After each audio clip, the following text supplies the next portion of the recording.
And I think that that's but I wanted to ask you, so many people that voted for Trump, and again, they held their nose and did it. And a lot of their reason was, oh, well, we survived one Trump administration, we can survive another. He had 4 years to indict Hillary or arrest Hillary, and he didn't do anything, and he could have done all this stuff, and he wouldn't. But first of all, everyone agrees that a lot of the guardrails that were there the first term are not going to be there this term, whether that's the incentive to run for re-election and also having people like John Kelly or Mattis or Tillerson around.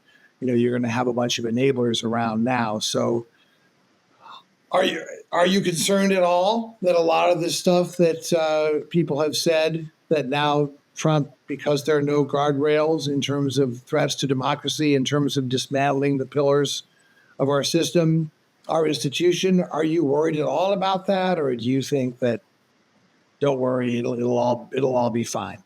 How do you feel on that, Carrie?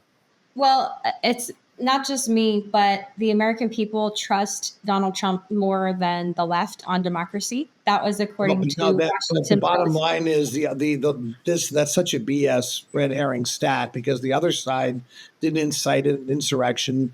The other side didn't try to block the plans for peaceful transfer of power, because you have to admit that if the shoe were on the other foot, Donald Trump would not have conceded this election. They were already laying the groundwork with the lawsuits to challenge it. So at least I'm glad that there was no issue of voter fraud, of course, because Republicans won, so there wouldn't be. But at least no one said the vote was rigged. No one said there were problems voting. This time, unlike 2021, we will have a peaceful transfer of power without insurrections, without fake electors, without all this stuff. So, but all I'm saying is that Donald Trump has told us what he's going to do. So don't be surprised if he incites the Insurrection Act and uses military against his own people. He wanted to do it, but Milley wouldn't let him before. Don't be surprised if he invokes Schedule F and replaces 50,000 people. All right. A president is allowed to replace 4,000 people typically.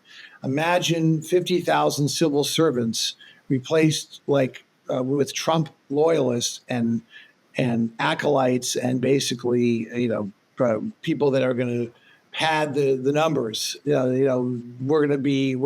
can easily be like Hungary. Don't be surprised if he pardons the hostages who bashed in the heads of 140 police officers on January 6th. So he's told us what he's going to do. So you're not worried about any of that stuff. Dave, I don't see any evidence of what you're saying. I mean, Schedule F is constitutional.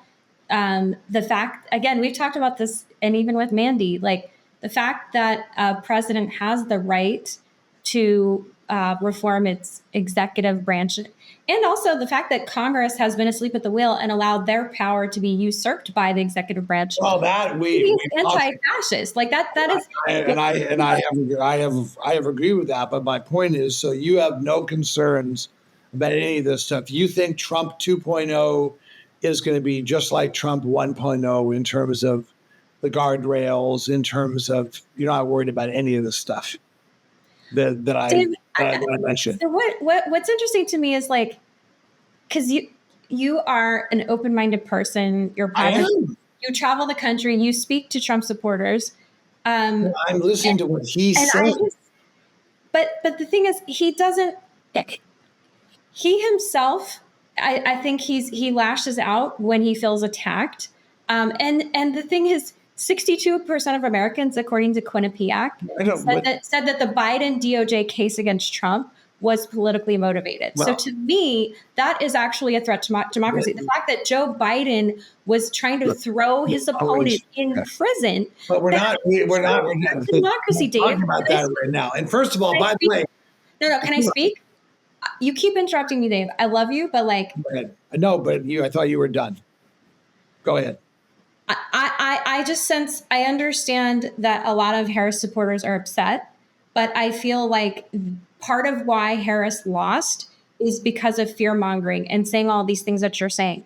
like the fact, and Bill even said this with, like, how little faith do you have in our justice system? How little faith do you have in our Congress? How little faith do you have in our Defense Department? Like, you think that everything is going to completely collapse? Like Oprah's comment the night before the election. She's like, if you don't vote, you'll never be able to vote again.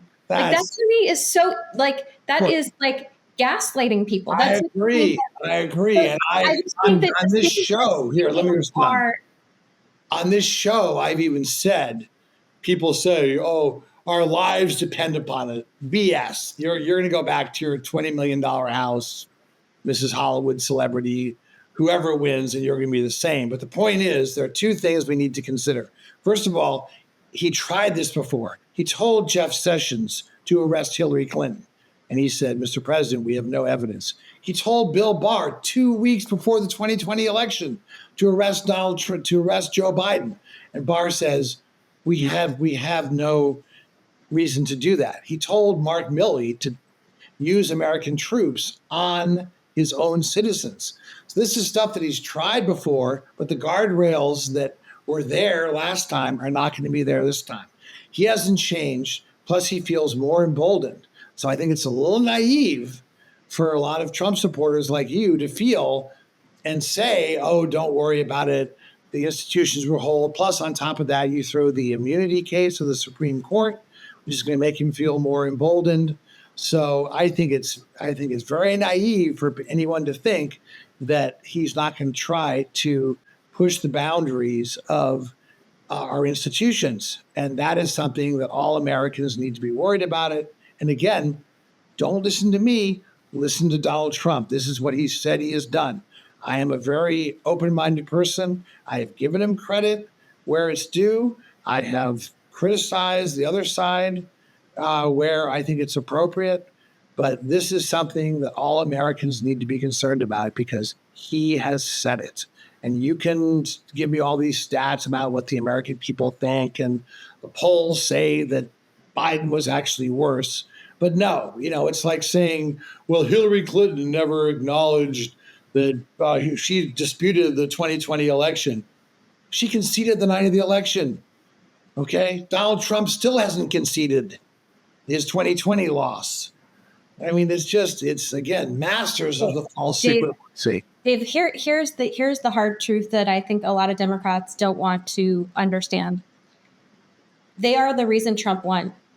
Trump was losing in the primary. He was losing. I saw what was happening with Ron DeSantis. He was rising. Ron DeSantis was starting to beat Donald Trump during the primary. And then what happens? The indictments happen.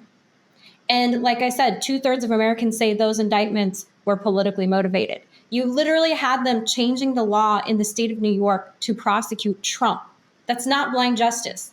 Like, former Governor Cuomo told Bill Maher, this never would have happened if the Alan Bragg stuff, like where he magically converted something into a felony, 34 felonies. Like, he's like, this never would have happened if it wasn't Trump. And then the fact that the feds raided, how would you feel if the feds raided your house while you're out of town, rifling through your wife's underwear? That's not okay. And the fact that Joe Biden, the way they treated Joe Biden compared to the way they treated Trump, night and day. And so when you're talking about the destruction of norms and the destruction of why did they treat me? You're talking about guardrails, Steve. Let me ask you a question. Why did they treat? And then you had like Fani Willis, like in her like extreme corruption, like she's a joke, leading the prosecution, and then trying to make money and win electoral office off of getting Trump. This is a destruction of the norms, Dave. So that's what I'm saying. Like, the left is the reason Trump won the primary, because people saw this as a miscarriage of justice. So I'm just saying, if you don't like that outcome to the Democrats, then lay down your weapons and stop weaponizing justice. That's the problem. And so does Trump overreact sometimes? Yeah, he does. But like, the entire time he was president, they manufactured a bunch of nonsense about like Russia collusion. Russia was not. There was plenty. We've been through this No. before. Plenty of evidence that Russia But was. that's what the media did. The media diverted him from his agenda with this nonsense. Let me respond to what you That said. is going to be the difference when Let he's me respond to not what you allow said. the left to divert him the way they did in the first administration. Let me respond to what you said. First of all, I have been very critical of the way the Democrats handled it. My point is, well, this is an attention challenged nation. We said this before. It was silly to basically use our attention or use the shit we had, whatever term you want to say, on a case that was basically a sex scandal that no one cares about. It was like Bill Clinton. People don't care about sex scandals, okay? And yes, both Letitia James and Alvin Bragg had campaigned upon it. But when you go to Mar-a-Lago, and this is again another quintessential false equivalency. Well, Joe Biden was treated so differently, and so was Mike Pence. Yeah, the reason that Donald Trump got into trouble was not that he took the documents. People sometimes take documents. Mike Pence took them. Joe Biden took them. The difference is they cooperated. They gave them back. Donald Trump first denied that he had them, then said that he had given them back. So yeah, they had every right to raid his house because they weren't going to get him back. Okay. And the same thing. Yeah. Fonnie Willis, she was sticking some guy she was working with. That's poor taste, and it reduced her credibility, but it didn't reduce the credibility of the case. He's on tape on that phone call. This is all there.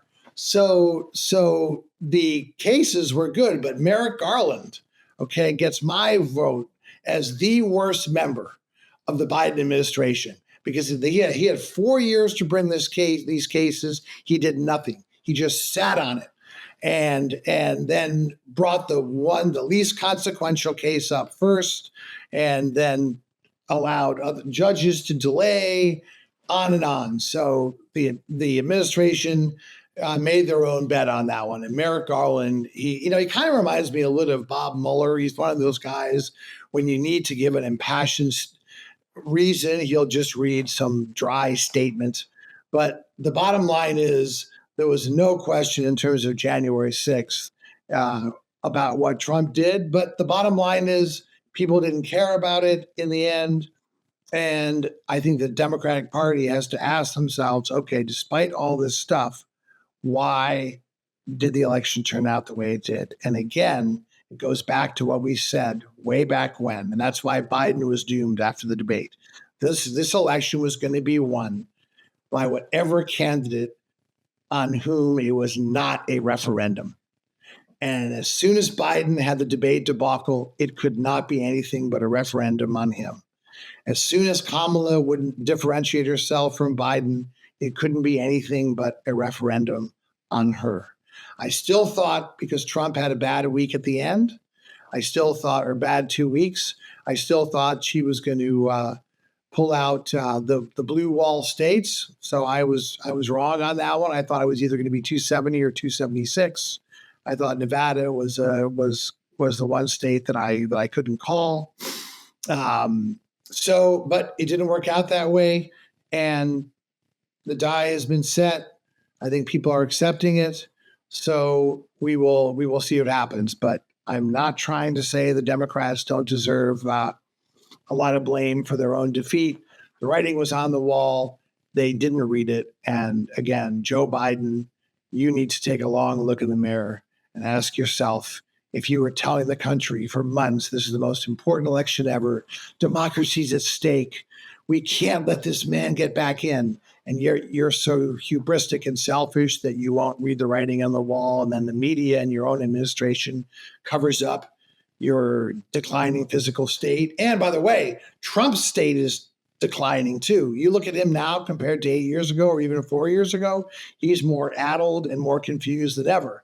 And that's where the right always complains about the media not covering fairly, but he's had so many slip-ups, so many forgotten where he is, forgotten whom he's talking about, all the stuff. But the media's let it slip because, he's so crazy. Who knows? But he's definitely a declining 78-year-old. But we have what we have. He was elected. I'm hoping for the best, but preparing for the worst. It's like a good investment strategy. You're a rational optimist. Good.